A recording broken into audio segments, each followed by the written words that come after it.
हम अपने आप को खुदा कादिर के हुज़ूर पेश करें। इनायत कर रहीम रज़ी खुदा हम तेरा शुक्र अदा करते हैं आज के इस दिन का कि हम यहाँ पर इकट्ठे हुए हैं ताकि अपने मसाइल जो हैं उस पर हम बातचीत कर सकें। ख़ास पर जो माइनर गर्ल्स की जो शादी हैं उसके बारे में और फोर्स डिवोशंस के बारे में तो हमारे रहने का ताकि जो शेयरिंग आज हम करें, जो कंसल्टेशन करें वो हमारे माशरे के लिए और हमारे मुल्क के लिए एक बेहतर कदम हो।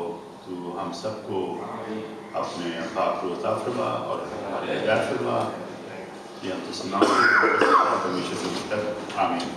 Good afternoon. First of all, I would like to say thank you to Simone Bhai who gave me such a wonderful chance to share my views about this important, very important and landmark judgment and give a chance to express my views in a beautiful audience. Thank you so much. جو سب سے زیادہ important آج کا جو topic ہے وہ regarding restrain marriage of 2019-2029 ہے. Actually basically یہ جو ججمنٹ دی گئی ہے یہ فیڈرل شریعت کورٹ کی طرف سے ہے اور جیسے آپ لوگوں سب کو پتہ ہوگا کہ this court is a very important to give the decision regarding Islamic law. مسیح میں آپ سب کو میرا سلام. بے شک لاء میں ہے کہ 16 سال کی عمر جو ہے وہ ڈیسائیڈ کر دی گئی ہے اور سب کچھ ہے. کرسچن بچیاں جو ہیں جب ان کے نکاح نامے یا ان کے پروف بھی ہم عدالت کو دے دیتے ہیں اس کے باوجود جو ہے وہ کورٹ ان کو الاؤ نہیں کرتی ہے یا پیرنٹس کو الاؤ نہیں کرتی ہے کہ اپنی بچیوں کو واپس لے لیں بلکہ وہ اس میرج کو سسٹین کرتے ہیں, وہ اس کو کنٹینیو کروانا چاہتے ہیں. دیٹ از بیکاز جو ہمارا ایکسپیرینس ہے that is about religious discrimination. کیونکہ جو ابھی تک جتنی بھی یہ اس قسم کی میرجز ہوئی ہیں جن کو ہم فورسڈ میرجز یا فورس کنورژنس کہتے ہیں, دے آر آفٹر کنورژن. ایسی کوئی ایک آدھی شادی ہوگی جو کہ کرسچن بچی اور کرسچن بچہ جو ہے وہ انڈر ایج بھاگ کے انہوں نے کی ہوگی. نارملی ایسا نہیں ہوتا. کیا ہوتا ہے کہ بچی جو ہے وہ چھوٹی ہے, 12 سال کی ہے, 13 سال کی ہے اور بندہ جو ہے کوئی 30-40 سال کا ہے. بچی کو ورگلا کے اس کو کنورٹ کر کے, اب اس عمر کے بچوں کو یہ بھی نہیں پتا ہوتا کہ کنورژن کیا ہے. دے جسٹ نو کہ ہمیں ایک کاغذ پہ انگوٹھا لگانا ہے اور اس کے بعد ان کو یہ سکھا دیا جاتا ہے کہ تم نے اس کے ساتھ رہنا ہے اور تم اب اسلام کے حلقہ میں آ گئے ہو اور تم اب مسلمان ہو. تو بچوں کو اس چیز کی سمجھ نہیں ہوتی. They even don't know about their own religion. تو جن کو اپنے مذہب کا نہیں پتا وہ کسی دوسرے مذہب میں کیسے شامل ہو سکتے ہیں. معزز خواتین و حضرات, میں سب سے پہلے تو شکریہ ادا کرتا ہوں کہ آپ اتنی بڑی تعداد میں یہاں پہ تشریف لائے ہیں اور آج ہمیں ذرا کھل کے بات کرنی چاہیے. یہ جو مائنرز کی جو شادیاں ہوتی ہیں اور یہ جو مائنرز کی کنورشنز ہو رہی ہیں اور اس میں جیسے ہمارے بات پہلے بھی ہوئی ہے, میں تمام سپیکرز کا شکریہ ادا کرتا ہوں کہ انہوں نے اس سوشل ایشو کو they have put on the table. اور پاکستان میں رہتے ہوئے ہمیں ہمارے سامنے جو قوانین ہیں کئی دفعہ ہمیں اس میں لکونہ سے نظر آتے ہیں کہ وہ کلیئر کٹ نہیں ہیں. اگر کسی کرسچن بچی کی مائنر کی شادی ہوتی ہے تو اس کے لیے اور قانون ہے, اگر کوئی مسلم بیٹی کی شادی ہوتی ہے تو اس کے لیے اور قانون ہے. Inviting me over here. Actually, I didn't come to make any comment, any speech, but since the subject is such, everyone is concerned, whether they are involved or not involved. This is a human rights question. This is a question of the families, and this is a question of the religion also. While I was listening to the speakers,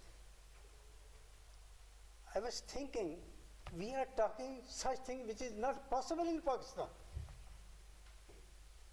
How you can change the mentality of the judges? No, absolutely not possible. اگر قانون کے حوالے سے دیکھا جائے ایک بچی جو مائنر ہے پہلے وہ اغوا ہوتی ہے, پھر اس سے زنا کیا جاتا ہے، پھر اسے جب شور مچتا ہے تو اس کو مسلمان کر لیا جاتا ہے، اور وہ ایک کور دے دیا جاتا ہے کہ اب تو یہ مسلمان ہو گئی ہے، چپ کر کے بیٹھو، آپ کا کوئی اس سے تعلق نہیں ہے۔ اگر سوسائٹی کو چینج کرنا ہے، اس پہ واسٹ قسم کی ڈسکشن ہونی چاہیے، جس میں سے گورنمنٹ ڈگنیٹریز ہوں جو لا کو سے تعلق رکھتے ہیں، and the judges should be given training in the staff college on particular issue. This is a religious discrimination which the Christian community, Hindu community and Sikh community is facing in Pakistan. میں تو خود بھی اس بات کو جانتا ہوں، اگر چاہیں تو میں بتا دیتا ہوں۔ I was registrar in FC College. Christian principal ہوتا تھا، ضیاء الحق صاحب، گورنر جیلانی صاحب آ گئے، انہوں نے ایک ہمارے ہی کالج کا مسلمان پرنسپل لگا دیا اور کرسچن کو ہٹا دیا۔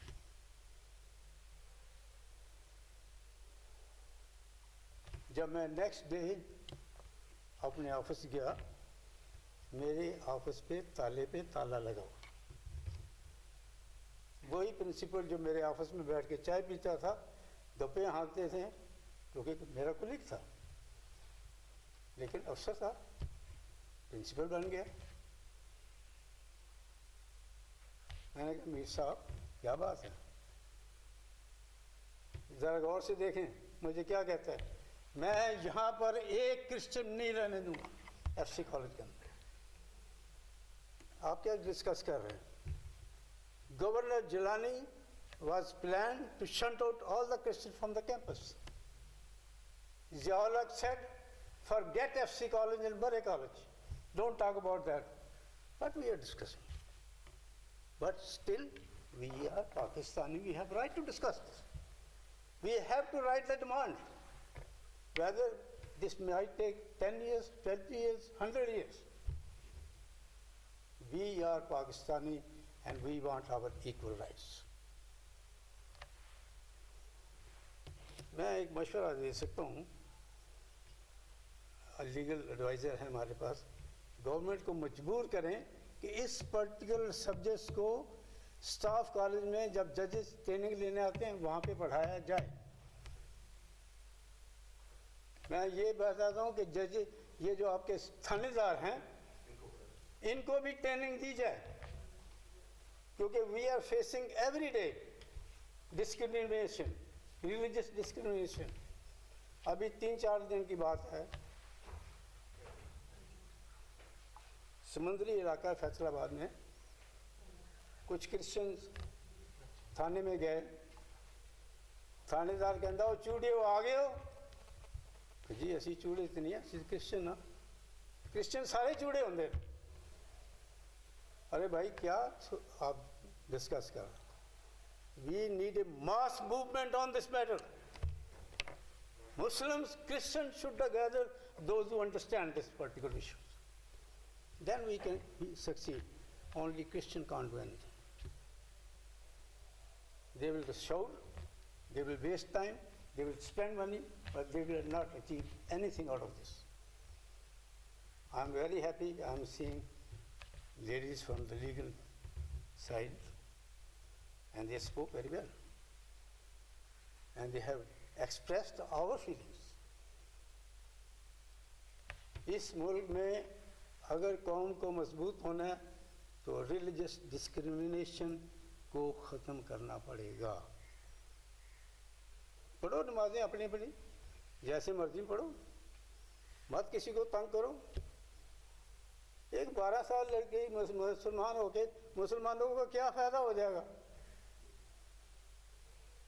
کوئی فائدہ نہیں ہوگا. ہاں جس نے اغوا کیا ہے اس کو وہ دبئی ٹرانسپورٹ کر دے گا اپنے فائدے کے لیے، اور ہو بھی یہی رہا. بات تو بڑی کی جا سکتی ہے. میرے خیال میں I have expressed my feelings and particularly during the situation which we are facing at this moment, until our mentally not trained that we are all Pakistani, there is no question of religion, all human rights, those who are living in Pakistan, they have all constitutional freedom. آپ سب کی خدمت میں ڈیر اسلام قبول ہو. Thank you very much سمل پیرا صاحب اس خوبصورت پروگرام کے لیے. بہت سی باتیں کرنے کو دل کرتا ہے، لیکن میں صرف کیونکہ یہاں ہمارے وکلا حضرات بیٹھے ہیں اور مسلم کمیونٹی سے ہیں، اور میں آپ آج کو ایک ایسی بات بتانے جا رہا ہوں، شاید آپ کو پتہ بھی ہو.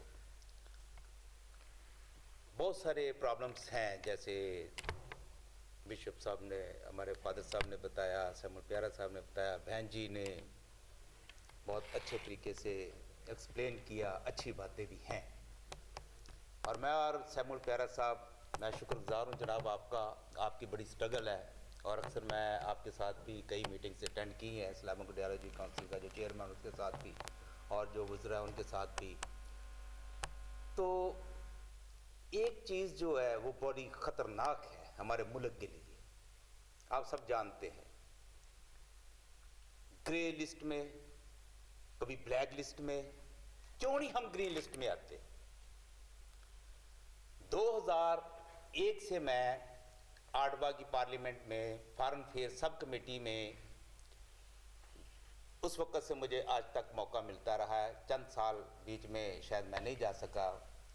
فارن افیئر سب کمیٹی ایک ایسی کمیٹی ہوتی ہے جہاں پالیسیز بنانے سے پہلے ایک ڈسکشن ہوتی ہے. مختلف ممالک کے لوگ ہوتے ہیں، پاکستان سے مسلم حضرات بھی ہوتے ہیں، مرزئی بھی ہوتے ہیں، اور کرسچنز بھی ہوتے ہیں. تو مجھے اکثر موقع ملتا ہے وہاں جانے کے، اور جو بات وہاں ڈسکس کی جاتی ہے، یہی پوائنٹس، جو یہی ایشوز جو ہے نا وہاں ڈسکس کرتے ہیں. یہ نہیں کہ ہم بتاتے ہیں، ان کو پتہ ہوتا ہے، ان کے یہاں ایمبیسیڈرز ہیں، they know each and everything. اور جو ہیومن رائٹس ہیں پوری دنیا کے، وہ ہائی لائٹ کرتے ہیں، میڈیا ہائی لائٹ کرتا ہے، وہاں ڈسکس ہوتا ہے تو ہم خاموش ہوتے ہیں. میں آپ کو صحیح طور سے بتاتا ہوں، میں ایک پاکستانی فوجی، ریٹائرڈ فوجی ہوں. آئی لو مائی کنٹری. اور میں اور سیمول پیارا صاحب نے اکثر ہم نے ایسے پروگرام ترتیب دیے ہیں تاکہ ہمارے ملک کا نام روشن ہو. ہم کیا کریں؟ مصیبت تو ہے. تو میری آپ سے یہ گزارش ہے، وکلا حضرات سے جو مسلم ہیں، آپ بہت بڑا کردار ادا کر سکتے ہیں. جب ایسے کیسز آتے ہیں آپ بہادری کے ساتھ لڑے، جیسے میری بہنہ نے اس کیس کو بڑی تفصیل سے دیں، ان کو اپنے ججز کے یہ بات کریں کہ اپنے ملک پر رحم کیجیے. کیوں ہم انڈیا ہے وہاں بھی بہت پرسیکیوشن ہے، لیکن وہ ہم سے زیادہ بہتر ہے، وہ زیادہ لے لیتے ہیں. پتہ نہیں ہمارے اندر کیا چیز ہے کہ کیوں نہیں ہم اپنی پاکستان کو پوری دنیا میں روشن کرتے، اس کا نام کیوں نہیں روشن کرتے. اتنا کچھ کرنے کے باوجود ایک واقعہ ہوا، سری لنکا کا تباہ ہو گیا. اور میں اور سیمول پیارا صاحب اور کچھ اور ہمارے دوست تھے، ہم سری لنکا کے سفیر کے پاس گئے، بڑی کوشش کی. اس نے کہا نہیں یار، یہ تو کام ہی خراب ہے. تو ایسے ایشوز آتے ہیں. کتنی بچیاں جو ہے نا یہ ریپ ہو رہی ہیں، یہ، اور ایک ایک کیس جو ہے وہ بڑے میگنیفائی گلاسز کے ساتھ دیکھا جا رہا ہے وہاں. میرے ਵੱਲੋਂ ਸਾਰੇ ਭੈਣ ਭਾਈਆਂ ਨੂੰ ਸਲਾਮ ਹੋਵੇ, ਜਾਤਕਾਂ ਬਜ਼ੁਰਗਾਂ ਤੇ ਮਾਈਆਂ ਨੂੰ ਸਲਾਮ ਹੋਵੇ. ਅੱਜ ਦੀ ਗੱਲ ਦੇ ਨਾਲ ਨਾਸਰ ਜਮੀਲ ਹਾਜ਼ਰ ਖਿਦਮਤ ਹੈ, ਔਰ ਅੱਜ ਦੀ ਗੱਲ ਜਿਹੜੀ ਹੈ ਉਹ ਇੱਕ ਜੱਜਮੈਂਟ ਦੇ ਮੁਤਲਕ ਹੈ ਜਿਹੜੀ ਸ਼ਰੀਆ ਕੋਰਟ ਦਿੱਤੀ ਹੈ. ਉਹਦੇ 'ਚ 4 ਜੱਜਿਸ ਨੇ, ਬਲਕਿ 3 ਜੱਜਿਸ ਨੇ ਇਹ ਆਖਿਆ ਹੈ ਬਈ ਜਿਹੜੀ ਕਮ ਉਮਰੀ ਦੇ ਵਿਆਹ ਹਨ, ਜਿਹੜੇ ਬਾਲ ਵਿਆਹ ਹਨ, ਉਹ ਇਸਲਾਮ ਦੇ ਮੁਤਾਬਕ ਨਹੀਂ ਹਨ. ਇਹ ਗੱਲ ਕਿੰਜ ਹੈ, ਔਰ ਇਸ ਜੱਜਮੈਂਟ ਦੇ ਵਿੱਚ ਜਿਹੜੇ ਦੀਆਂ ਨਿੱਕੀਆਂ ਨਿੱਕੀਆਂ ਗੱਲਾਂ ਨੇ ਜਾਂ ਜਿਹੜੇ ਫਾਇਦਾ ਹੋ ਸਕਦਾ ਹੈ ਖਾਸ ਤੌਰ 'ਤੇ ਇੱਥੋਂ ਦੇ ਅਕਲੀਅਤਾਂ ਨੂੰ, ਉਹ ਕੀ ਹੋ ਸਕਦਾ ਹੈ. ਸਾਡੇ ਨਾਲ ਅੱਜ ਸਾਡੀ ਇੱਕ ਭੈਣ ਮੌਜੂਦ ਹੈ, ਮੈਡਮ ਅਨੀਕਾ ਸਾਡੇ ਨਾਲ ਨੇ. ਅਸੀਂ ਇਹਨਾਂ ਕੋਲ ਜਾਣਾਂਗੇ ਕਿ ਕੌਣ ਨੇ, ਕੀ ਕਰਦੇ ਨੇ, ਔਰ ਖਾਸ ਤੌਰ 'ਤੇ ਇਸ ਜੱਜਮੈਂਟ ਦੇ ਬਾਰੇ ਕੀ رائے رکھتے ہیں. جی تھینک یو سو مچ. میرا نام انیکا ماریا ہے اور میں ہائی کورٹ میں ایز اے لائر کام کر رہی ہوں. میری اپنی آرگنائزیشن ہے دا وائس سوسائٹی، اور ہم دا وائس سوسائٹی کے پلیٹ فارم سے جتنی بھی پرسیکیوٹیڈ مائنورٹیز ہیں ان کو فری لیگل ایڈ پرووائڈ کرتے ہیں، اور ہم تقریباً 15 سال سے یہ کام کر رہے ہیں. اور یہ جو ججمنٹ، جس پرٹیکولر ججمنٹ کی بات کر رہے ہیں کہ فیڈرل شریعت کورٹ کی طرف سے ہے، جو کہ ابھی ان رپورٹڈ ہے، اور یہ جو فیصلہ جو شریعت کورٹ نے ابھی دیا ہے اٹ کین بی چیلنجڈ. لیکن کیونکہ ہمیں اس کے مختلف پہلوؤں پہ جو ہے وہ نظر ڈالنی تھی اور یہ دیکھنا تھا کہ اس کو ہم کس طرح سے استعمال کر سکتے ہیں، تو فار می اگر ہم فورس میرج کی بات کریں، فورس میرج میں تو ہم اس کو یوز کر سکتے ہیں اگر یہ رپورٹڈ ججمنٹ ہو جاتی ہے اور اگر اس پہ کوئی اور ورژن نہیں آتا. لیکن جو کیسز ہماری کمیونٹی فیس کر رہی ہے فورس کنورژن اور فورس میرجز کے، اس کے لیے میرے حساب سے اس ججمنٹ کی کوئی اتنی ویلیو نہیں ہے، کوئی ورتھ نہیں ہے، کیونکہ دس از اباؤٹ کہ 16 سال سے کم عمر کی بچی کی شادی نہیں ہونی چاہیے. ਸਾਡੇ ਨਾਲ ਅੱਜ ਦੀ ਗੱਲ ਦੇ ਵਿੱਚ ਇਸ ਖਾਸ ਪ੍ਰੋਗਰਾਮ ਦੇ ਹਵਾਲੇ ਨਾਲ ਜਿਹੜੀ ਜੱਜਮੈਂਟ ਦੀ ਆਪਾਂ ਅੱਜ ਗੱਲ ਕਰਦੇ ਪਏ ਹਾਂ ਉਹਦੇ 'ਚ ਮੈਡਮ ਸਮੀਰਾ ਹੁਸੈਨ ਜਿਹੜੇ ਕਿ ਐਡਵੋਕੇਟ ਹਾਈ ਕੋਰਟ ਹਨ ਉਹ ਜੁੜੇ ਹਨ ਔਰ ਅੱਜ ਦੇ ਸਾਰੇ ਪ੍ਰੋਗਰਾਮ ਨੂੰ ਐਲੈਬੋਰੇਟ ਵੀ ਇਹਨਾਂ ਕੀਤਾ, ਸਾਨੂੰ ਖੋਲ੍ਹ ਦੱਸੀਆਂ ਗੱਲਾਂ ਬਈ ਇਹ ਜੱਜਮੈਂਟ ਕੀ ਸ਼ੈ ਹੈ ਔਰ ਕਿਸ ਤਰ੍ਹਾਂ ਹੈ. ਅਸੀਂ ਇਹਨਾਂ ਕੋਲੋਂ ਜਾਣਾਂਗੇ ਬਈ ਇਹ ਜਿਹੜੀ ਜੱਜਮੈਂਟ ਹੈ ਅਮੂਮੀ ਤੌਰ 'ਤੇ ਸਾਰੇ ਮੁਲਕ ਵਾਸਤੇ ਔਰ ਸਾਰੇ ਮੁਲਕ ਦੀਆਂ ਧੀਆਂ ਵਾਸਤੇ, ਪਰ ਖਸੂਸੀ ਤੌਰ 'ਤੇ ਜਿਹੜੀਆਂ ਅਕਲੀਤਾਂ ਨੇ ਔਰ ਅਕਲੀਤਾਂ ਦੀਆਂ ਬੱਚੀਆਂ ਨੇ ਉਹਨਾਂ ਦੇ ਕਿਸ ਤਰ੍ਹਾਂ ਕੰਮ ਆ ਸਕਦੀ ਹੈ. ਜੀ ਪਲੀਜ਼. जी जिस तरह से अज इस प्रोग्राम इनू डिस्कस किया है कि सब से पहले तो एप्रीशिएट करना चाहिए कि यह बहुत अच्छी जजमेंट है स्पैशली मिनोरिटी वास्ते और ना सिर्फ मिनोरिटी वास्ते बल्कि दूसरे भी जोड़े बच्चियां ने साडे मुल्क दियां उन्हां वास्ते ये बहुत क्लीयरली लॉ पास किया गया जिहदे विच उन्हां दस दित्ती गई है कि उम्र शादी की उम्र कितनी है. बेसिकली शादी की उम्र जी 16 साल उन्होंने क्लीयर दसी है और उस तो बाद उन्होंने दस्सिया कि जोड़ा भी कोई इस उम्र इस तो छोटी एज का नाल शादी की शादी करेगा बच्चियां दी या बच्चों की वो एक ऑफेंस कमिट करेगा और उसकी सज़ा भी बहुत क्लीयरली इस जजमेंट दसी है. जिस कि इस जजमेंट की पटीशन की गई सी जो उदों उन्हें क्या जी जी शरीयत इस्लाम के खिलाफ है. तो मैं इत्थे इस जजमेंट के हवाले नाल ही कहांगी और इस जजमेंट में मुख्तलिफ हवालों के नाल और मुख्तलिफ जिस अहादीस के मुताबिक यह चीज़ बहुत अच्छी तरह वाजह कर दी गई है कि यह किसी भी शरीयत के खिलाफ नहीं है और एक इस्लाम पाकिस्तान में जो लॉ है जिस तरह जी पटीशन दायर हुई सी वो एक्चुअली मैरिज रिस्टेन मैरिज एक्ट 1929 के अंडर हुई सी और वो 3 सैक्शन जोड़े ने उन्होंने एड्रैस किया गया सी और 5, 4 और 6 है जिहदे वाजह तौर पर उन्हें एक एज सैट की है कि बच्ची वास्ते शादी की एज 16 है तो बच्चे वास्ते 18 साल है और उस तो बाद सैक्शन 5 है कहता है कि जो भी यह करेगा उसकी सज़ा क्लीयर तौर पर लॉ में मौजूद है. उस तो बाद ना सिर्फ वो जोड़े पार्टीज़ ने शादी की बल्कि ਜਿਹੜੇ ਇਸ शादी करवाने दे चाहे वो माँ बाप ने चाहे वो गार्डियंस ने चाहे दूसरे भी वो भी अगर यह शादी करवाते हैं तो एक ऑफेंस कमिट करते हैं अकॉर्डिंग टू रिस्टेन मैरिज एक्ट 1929 और यह जजमेंट बहुत वाजिया तौर पर जी दी गई है. स्पैशली शरीयत कोर्ट ने दसिया कि यह मैरिज जी है जी बेस ते उन्होंने हाँ इस कानून को ख़त्म करने वास्ते दसिया गया है कि इस चीज़ को रोकने वास्ते दसिया गया क्योंकि जी छोटी एज की शादी है वो बहुत बड़ा जुल्म है और ਉਹਦੀ ਇਜਾਜ਼ਤ ਨਾ ਸਾਡਾ ਮਜ਼ਹਬ ਦਿੰਦਾ ਤੇ ਨਾ ਸਾਡਾ ਕਾਨੂੰਨ ਦਿੰਦਾ. ਮੈਡਮ ਇਹ ਜਜਮੈਂਟ ਤੇ ਆ ਗਈ ਲੇਕਿਨ ਇਹਦੇ ਅਗੇਂਸਟ ਜਿਹੜੀਆਂ ਸਜ਼ਾਵਾਂ ਨੇ ਉਹ ਕੀ ਹੋ ਸਕਦੀਆਂ ਨੇ ਅਗਰ ਕੋਈ ਇਸ ਲਾਅ ਨੂੰ ਤੋੜਦਾ ਹੈ ਜਿਵੇਂ ਕਈ ਜਿਹੜੇ ਨੇ ਲੋਕ ਨਿਕਾਹਾਂ ਜਿਹੜੇ ਨੇ ਉਹ ਨਿਕਾਹ ਕਰ ਦਿੰਦੇ ਨੇ ਜਾਂ ਝੂਠੀ ਉਮਰ ਲਿਖ ਕੇ ਤੇ ਕਰ ਦਿੰਦੇ ਨੇ ਤੇ ਉਹ ਕਿਸ ਤਰ੍ਹਾਂ ਹੋਏਗਾ. जी अगर कोई बेसिकली सैक्शन 5 इस चीज़ नहीं डील करता कि अगर कोई कोई लॉ ब्रेक करता तो उसकी सज़ा जी 1929 के एक्ट जो वो तो 1 मंथ सी लेकिन वो जी नवी अमेंडमेंट हुई हैं वो मुताबिक 6 मंथ है और उस तो इलावा फाइन भी होएगा जोड़ा कि 50,000 है. और अगर जितों तक निकाह खान और बाकी लोगों की गल है वो बारे एक एप्लीकेशन दी जाएगी या यूनियन कौंसल को दी जाएगी और यूनियन कौंसल सो मोटो स्टाइल अपना तरीके अगों फॉरवर्ड कोर्ट में करन दे और प्रोसीजर किया जाएगा और ਦੇ ਮੁਤਾਬਕ ਉਹਨਾਂ ਨੂੰ ਵੀ ਹੋਣੀ ਜਿਸ ਤਰ੍ਹਾਂ ਦੇਖੋ ਬਹੁਤ ਕਲੀਅਰਲੀ ਸੈਕਸ਼ਨ 6 ਇਹ ਕਹਿੰਦਾ ਹੈ ਕਿ ਉਹ ਲੋਕ ਜਿਹੜੇ ਨਾ ਸਿਰਫ ਇਸ ਚੀਜ਼ ਨੂੰ ਕਰਵਾਉਂਦੇ ਨੇ ਜਾਂ ਦੋਨੋਂ ਪਾਰਟੀ ਨੇ ਬਲਕਿ ਜਿਹੜੇ ਸ਼ਾਮਿਲ ਵੀ ਹੋਣਦੇ ਉਹਨਾਂ ਦੀ ਵੀ ਸਜ਼ਾ ਉਹੀ ਹੈ ਜਿਹੜੀ ਕਿ ਕਰਨ ਵਾਲਿਆਂ ਔਰ ਕਰਵਾਉਣ ਵਾਲਿਆਂ ਦੀ ਹੈ. ਇਹਦਾ ਵਾਜ਼ਿਹ ਤੌਰ ਤੇ ਹੈ ਕਿ ਜਿਹੜਾ ਮੌਲਵੀ ਆਏਗਾ ਜਾਂ ਜਿਹੜਾ ਵੀ ਇਸ ਕਿਸੇ ਵੀ ਮਜ਼ਹਬ ਦੇ ਰਿਲੇਟਡ ਜੋ ਕਿਉਂਕਿ ਇਹ ਸਿਰਫ ਜਿਹੜੀ ਜਜਮੈਂਟ ਆਈ ਹੈ ਕਿਸੇ ਇੱਕ ਮਜ਼ਹਬ ਵਾਸਤੇ ਤਾਂ ਨਹੀਂ ਆਈ ਇਹ ਸਾਰੀ ਪੂਰੇ ਬੱਚਿਆਂ ਵਾਸਤੇ ਜਿਹੜੀ ਅੰਡਰ ਏਜ ਕਿਤਲੇ ਵੀ ਸ਼ਾਦੀ ਹੋਏਗੀ ਪਾਕਿਸਤਾਨ ਦੀ ਕਿਸੇ ਵੀ ਪਾਰਟ 'ਚ ਉਹਦੇ ਵਾਸਤੇ ਜਜਮੈਂਟ ਉਹਦੇ ਵਾਸਤੇ ਵੀ ਜਜਮੈਂਟ ਹੈ तो ਉਹਦੇ ਵਾਸਤੇ ਵੀ ਸਜ਼ਾ ਐਫ ਹੀ ਹੈ ਕਿ ਜਿਹੜਾ ਇਹਦਾ ਹਿੱਸਾ ਬਣੇਗਾ ਉਹਨੂੰ ਸਜ਼ਾ 6 ਮੰਥ ਹੋਏਗੀ और 50,000 ਉਹਦਾ ਫਾइन होएगा. आज की ਜਿਹੜੀ जजमेंट है दरअसल है की शय. आज की जजमेंट जो है वो ये है कि हमें जो पाकिस्तान के अंदर जो अंडर एज मैरिजेज़ हैं उसके बारे में है कि 16 ईयर जो है वो फ़ीमेल की एज है और 18 ईयर जो है वो मेल की एज है. इससे कम जो है कानूनी तौर पर पाकिस्तान के कवानीन के मुताबिक शादी होना जायज़ नहीं है, और अगर इससे कम उम्र में कोई शादी करता है या उसके लिए किसी तरह के भी फोर्स कन्वर्जन करता है तो वो गैर कानूनी है। बहुत शुक्रिया। ਸਾਡੇ ਨਾਲ ਸੈਮਸਨ ਸਲਾਮਤ ਸਾਹਿਬ ਮੌਜੂਦ ਨੇ, ਜਿਹੜੇ ਕਿ ਰਵਾਦਾਰੀ ਤਹਿਰੀਕ ਦੇ ਚੇਅਰਮੈਨ ਵੀ ਨੇ ਔਰ ਬਹੁਤ ਹੀ ਜ਼ਬਰਦਸਤ ਹਿਊਮਨ ਰਾਈਟ ਐਕਟਿਵਿਸਟ ਨੇ। ਔਰ ਜਿੱਥੇ ਵੀ ਅਕਲੀਅਤਾਂ ਦੀ ਖਾਸ ਤੌਰ ਤੇ ਗੱਲ ਹੁੰਦੀ ਹੈ, ਪਰ ਅਮੂਮੀ ਤੌਰ ਤੇ ਇਨਸਾਨਾਂ ਦੀ ਗੱਲ ਹੁੰਦੀ ਹੈ, ਲੇਕਿਨ ਜਦੋਂ ਖਾਸ ਤੌਰ ਤੇ ਅਕਲੀਅਤਾਂ ਦੀ ਗੱਲ ਹੁੰਦੀ ਹੈ ਤੇ ਪੂਰੇ ਪਾਕਿਸਤਾਨ ਦੇ ਵਿੱਚ ਕਰਾਚੀ ਤੋਂ ਖੈਬਰ ਤੱਕ ਇੱਕ ਆਵਾਜ਼ ਜਿਹੜੀ ਅਸੀਂ ਹਮੇਸ਼ਾ ਆਪਣੀ ਅਕਲੀਅਤਾਂ ਦੇ ਨਾਲ ਹਮ ਆਵਾਜ਼ ਵੇਖਦੇ ਹਾਂ, ਉਹਦਾ ਨਾਮ ਸੈਮਸਨ ਸਲਾਮਤ ਹੈ। ਅਸੀਂ ਉਹਨਾਂ ਦੇ ਕੋਲ ਪੁੱਛਾਂਗੇ ਕਿ ਅੱਜ ਦੀ ਜਿਹੜੀ ਸਾਰੀ ਤਕਰੀਬ ਹੋਈ ਹੈ ਔਰ ਜਿਹੜੀ ਜੱਜਮੈਂਟ ਹੈ ਔਰ ਜਿਹੜੀ ਗੱਲਬਾਤ ਹੈ ਉਹਦੇ ਬਾਰੇ ਕੀ ਆਖੋਗੇ? ਫੈਡਰਲ ਸ਼ਰੀਅਤ ਕੋਰਟ ਨੇ ਜਿਹੜੀ ਜੱਜਮੈਂਟ ਇੱਕ ਦਿੱਤੀ ਖਾਸ ਤੌਰ 'ਤੇ ਬੱਚੀਆਂ ਦੀ ਸ਼ਾਦੀ ਦੀ ਉਮਰ ਦੇ ਹਵਾਲੇ ਨਾਲ, ਜਿਹੜਾ ਕਾਨੂੰਨ ਹੈ ਪੰਜਾਬ 'ਚੋਂ 16 ਸਾਲ ਦਾ, ਉਹਦੇ ਖਿਲਾਫ ਕਿਸੇ ਨੇ ਇੱਕ ਪਟੀਸ਼ਨ ਕੀਤੀ ਸੀ ਤੇ ਸ਼ਰੀਅਤ ਕੋਰਟ ਨੇ ਆਖਿਆ ਕਿ 16 ਸਾਲ ਦੀ ਜਿਹੜੀ ਹੱਦ ਮੁਕਰਰ ਕੀਤੀ ਗਈ ਹੈ ਇਹ ਠੀਕ ਹੈ, ਔਰ ਇਸ ਤੋਂ ਅਗਰ ਛੋਟੀਆਂ ਬੱਚੀਆਂ ਦਾ ਵਿਆਹ ਹੁੰਦਾ ਤੇ ਉਹ ਗਲਤ ਹੈ ਔਰ ਨਾਜਾਇਜ਼ ਹੈ ਔਰ ਗੈਰ ਕਾਨੂੰਨੀ ਹੈ। ਬਹੁਤ ਅੱਛੀ ਜੱਜਮੈਂਟ ਹੈ, ਅਸੀਂ ਇਹਨੂੰ ਅਪਰੀਸ਼ੀਏਟ ਕਰਨੇ ਆ, ਚੂँकि ਇਹਦਾ ਤਾਲੁਕ ਅਕਲੀਅਤਾਂ ਦੀ ਬੱਚੀਆਂ ਦਾ ਜਿਹੜਾ ਜਬਰੀ ਤਬਦੀਲੀ ਮਜ਼ਹਬ ਵਾਲਾ ਮਾਮਲਾ ਉਹਦੇ ਨਾਲ ਵੀ ਜੁੜਿਆ ਹੋਇਆ ਹੈ। ਇਸ ਵਜ੍ਹਾ ਤੋਂ ਅਸੀਂ ਸਮਝਦੇ ਹਾਂ ਕਿ ਇਸ ਜੱਜਮੈਂਟ ਨੂੰ ਸਾਰੇ ਜੱਜਸ ਨੂੰ ਬੜੇ ਅੱਛੇ ਤਰੀਕੇ ਨਾਲ ਪੜ੍ਹਨਾ ਚਾਹੀਦਾ ਹੈ ਤੇ ਸੁਪਰੀਮ ਕੋਰਟ ਦੇ ਚੀਫ ਜਸਟਿਸ ਸਾਹਿਬ ਨੇ ਉਹਨਾਂ ਨੂੰ ਬਕਾਇਦਾ ਆਰਡਰ ਕਰਨਾ ਚਾਹੀਦਾ ਕਿ ਸਾਰੇ ਜੱਜ ਇਹਨੂੰ ਪੜ੍ਹਨ।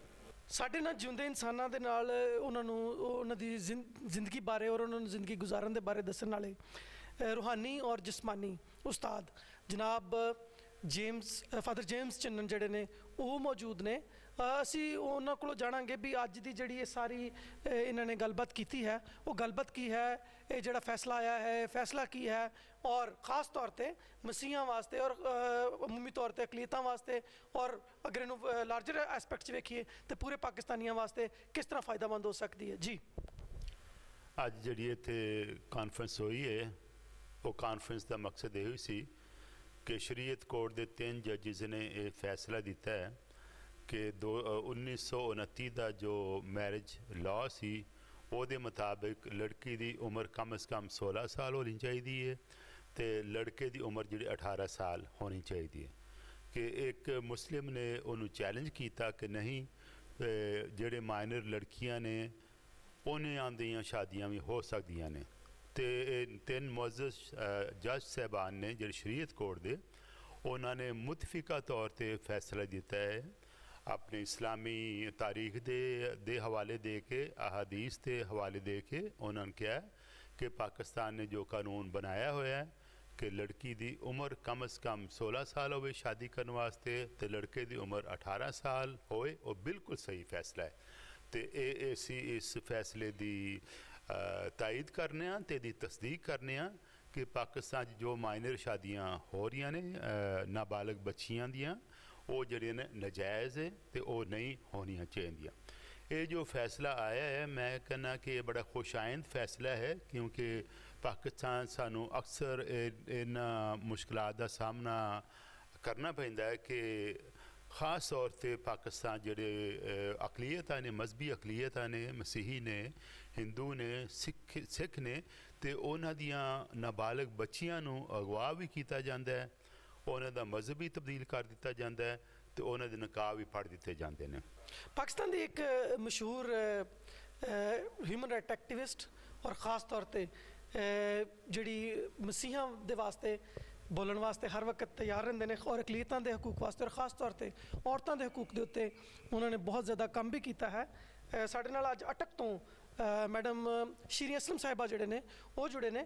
ਅਸੀਂ ਉਹਨਾਂ ਕੋਲੋਂ ਪੁੱਛਾਂਗੇ ਕਿ ਜਿਹੜੀ ਅੱਜ ਦੀ ਗੱਲਬਾਤ ਹੈ ਔਰ ਅੱਜ ਦੀ ਜਿਹੜਾ ਮੀਟਿੰਗ ਹੈ ਇਹ ਕੀ ਸੀ ਔਰ ਕਿਉਂ ਸੀ ਔਰ ਇਹਦਾ ਕੀ ਫਾਇਦਾ ਹੋ ਸਕਦਾ ਹੈ। ਸਭ ਤੋਂ ਪਹਿਲੇ ਤੁਹਾਨੂੰ ਸਲਾਮ ਤੇ ਜਿੰਦੇ ਰਹੋ, ਸਦਾ ਖੁਸ਼ ਰਹੋ।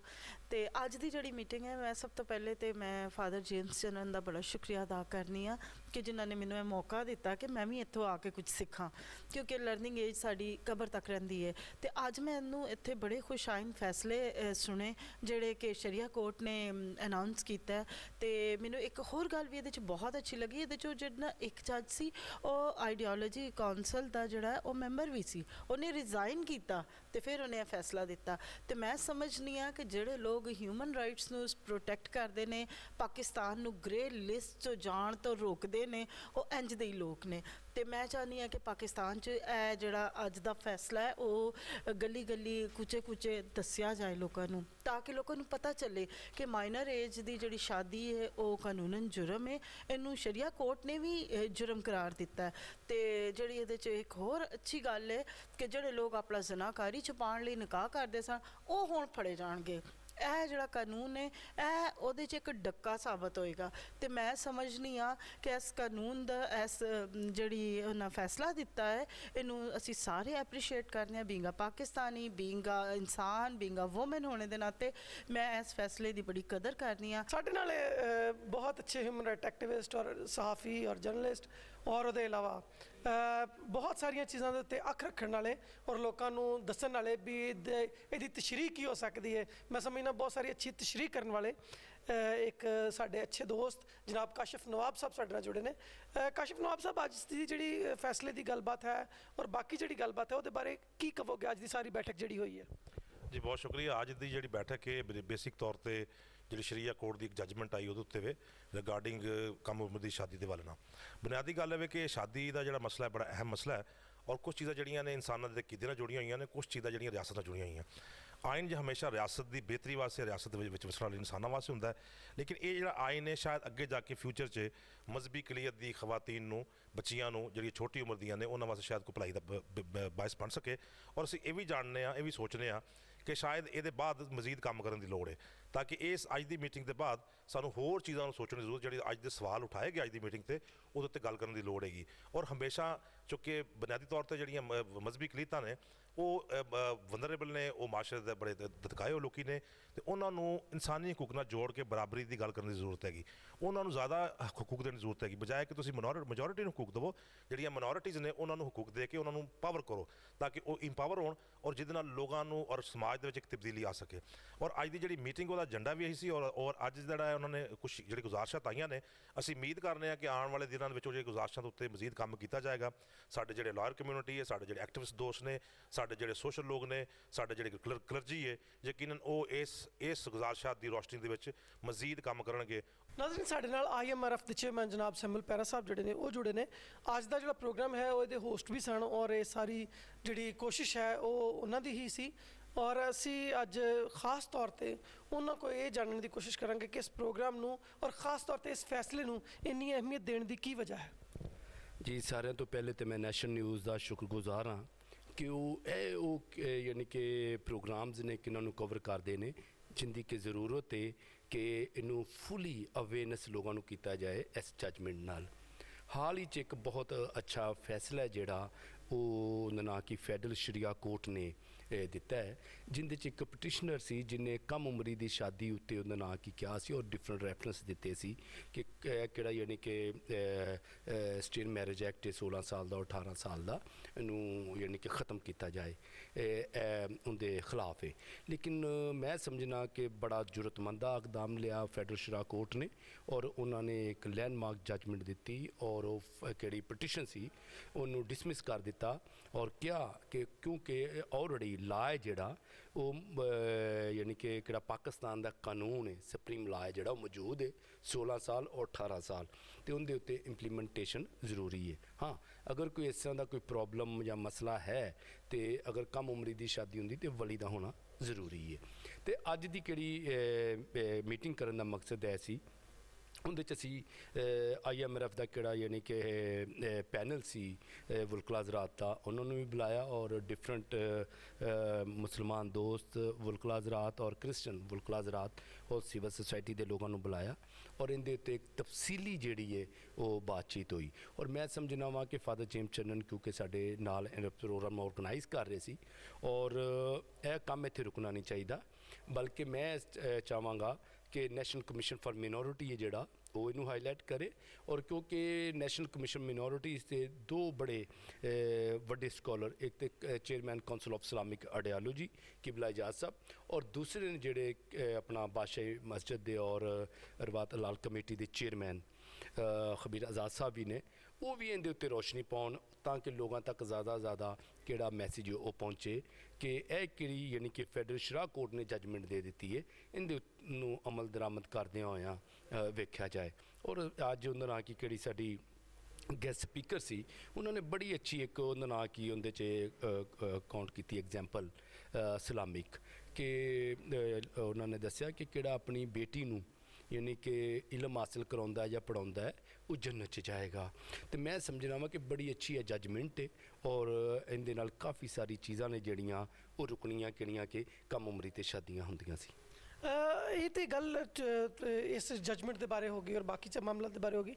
ਜਿਹੜੇ ਸਾਡੇ ਪਾਕਿਸਤਾਨੀ ਕ੍ਰਿਸਚਨ ਖਾਸ ਤੌਰ ਤੇ ਔਰ ਮਾਈਨੋਰਿਟੀ ਦੇ ਪੋਲੀਟੀਸ਼ੀਅਨਸ ਨੇ, ਉਹਨਾਂ ਦੀ ਨਾਕਾਮੀ ਦੀ ਵਜ੍ਹਾ ਕੀ ਹੋ ਸਕਦੀ ਹੈ? ਦੇਖੋ ਇੱਕ ਤੇ ਸੇਮ ਪੇਜ 'ਚ ਨਹੀਂ ਹੈ। ਦੇਖੋ ਮੈਂ ਹਮੇਸ਼ਾ ਇਹ ਕਹਿੰਦਾ ਵਾਂ ਕਿ ਮੈਂ ਵੋਟ ਜਿਹੜਾ ਮੇਰਾ ਹਲਕਾ 129 ਹੈ, ਮੈਂ ਵੋਟ ਉਸ ਵਕਤ ਦਾ ਕਿਹੜਾ MNA ਸੀ, ਐਗਜ਼ਾਮਪਲ ਤੇ ਨਾਂ ਤਾਂ ਨਹੀਂ ਕਰਨਾ ਚਾਹੀਦਾ ਲੇਕਿਨ ਮੈਂ ਲੈਣਾ ਵਾਂ, ਉਸ ਵਕਤ ਕਿਹੜਾ ਅੱਜ ਸਾਡੇ ਐਕਸੀਲੈਂਸੀ ਪ੍ਰਾਈਮ ਮਿਨਿਸਟਰ ਨੇ ਉਹ 129 ਹਲਕਾ 'ਚੋਂ ਜਿੱਤੇ, ਔਰ ਮੈਂ ਉਹਨਾਂ ਨੂੰ ਵੋਟ ਇਹ ਸਮਝ ਕੇ ਪਾਇਆ ਸੀ ਕਿ ਉਹ ਮੇਰੇ ਰਾਈਟ 'ਤੇ ਗੱਲ ਕਰਨਗੇ, ਉਹ ਮੇਰੇ ਵੋਟ ਦਾ ਕਿਹੜਾ ਹੱਕ ਹੈ ਮੈਨੂੰ ਉਹ ਦੇਣਗੇ। ਔਰ ਮੈਨੂੰ ਨਹੀਂ ਸੀ ਪਤਾ ਕਿ ਵੋਟ ਮੈਂ ਇਮਰਾਨ ਖਾਨ ਸਾਹਿਬ ਨੂੰ ਪਾਵਾਂਗਾ ਔਰ ਪ੍ਰਾਈਮ ਮਿਨਿਸਟਰ ਬਣ ਜਾਣਗੇ ਤੇ ਬਾਅਦ 'ਚ ਮੈਨੂੰ ਕਿਹਾ ਜਾਏਗਾ ਉਹ ਕਿਹੜਾ ਸਿਲੈਕਟ ਬੰਦਾ ਕਿਹੜਾ ਪਬਲਿਕ ਹੀ ਝੂਠ ਬੋਲਦਾ ਹੈ ਕਿ ਮੈਂ ਫੋਰਸ ਕਨਵਰਜਨ ਦਾ ਬਿੱਲ ਜਮ੍ਹਾਂ ਕਰਵਾ ਦਿੱਤਾ ਹੈ। ਔਰ ਮਜ਼ੇਦਾਰੀ ਦੀ ਗੱਲ ਹੈ ਸੋਸ਼ਲ ਮੀਡੀਆ ਉਹਨੇ ਪੀਕਾ ਐਕਟ ਵੀ ਉਹਨਾਂ ਨਾਲ ਕੀ ਉਹ ਇਸਤੇਮਾਲ ਕੀਤਾ ਹੈ। ਤੇ ਮੈਂ ਸਮਝਣਾ ਵਾਂ ਕਿ ਇਸ ਤਰ੍ਹਾਂ ਦੇ ਕਿਹੜੇ ਝੂਠੇ ਸਾਡੇ ਲੀਡਰ ਨੇ ਉਹਨਾਂ ਉੱਤੇ ਬਕਾਇਦਾ ਤੌਰ ਤੇ ਐਪਲੀਕੇਸ਼ਨਸ ਆਉਣੀ ਚਾਹੀਦੀ ਹੈ, ਔਰ ਕਿਹੜੇ ਲੋਕ ਗੁੰਮਰਾਹ ਕਰਦੇ ਨੇ ਕਿ ਅਸੀਂ ਇਹ ਕੰਮ ਕੀਤਾ। ਦੇਖੋ ਮੈਂ ਸਮਝਣਾ ਕਿ ਇਸ ਵਕਤ ਨੈਸ਼ਨਲੀ ਔਰ ਇੰਟਰਨੈਸ਼ਨਲੀ ਇਸ਼ੂ ਹੈ ਕਿ ਫੋਰਸ ਕਨਵਰਜਨ ਔਰ ਕਮ ਉਮਰੀਆਂ ਸ਼ਾਦੀਆਂ, ਲੇਕਿਨ ਤੁਸੀਂ ਉਸ ਯਾਨੀ ਕਿ ਮਿਨੋਰਿਟੀ ਨੂੰ ਜਿਹੜੀ ਪਿਸੀ ਹੋਈ ਹੈ ਉਹਨੂੰ ਗੁੰਮਰਾਹ ਕੁਨ ਬਿਆਨ ਦੇਵੋ ਔਰ ਗੁੰਮਰਾਹ ਕਰੋ, ਝੂਠ ਬੋਲੋ ਕਿ ਅਸੀਂ ਬਿੱਲ ਜਮ੍ਹਾਂ ਕਰਵਾ ਦਿੱਤਾ ਹੈ ਔਰ ਬਿੱਲ ਜਮ੍ਹਾਂ ਨਹੀਂ ਕਰਾਉਂਦੇ। ਤੇ ਮੈਂ ਸਮਝਣਾ ਐਸੇ ਲੋਕਾਂ ਦੇ ਖਿਲਾਫ ਵੀ ਸਾਨੂੰ ਸਾਹਮਣੇ ਆਉਣ ਦੀ ਜ਼ਰੂਰਤ ਹੈ। ਬਹੁਤ ਸ਼ੁਕਰੀਆ ਸਿਮਲ ਪਿਆਰਾ ਸਾਹਿਬ, ਸਾਡੇ ਨਾਲ ਜੁੜਨ ਵਾਸਤੇ ਅਸੀਂ ਤੁਹਾਡੇ ਬਹੁਤ ਸ਼ੁਕਰਗੁਜ਼ਾਰ ਹਾਂ।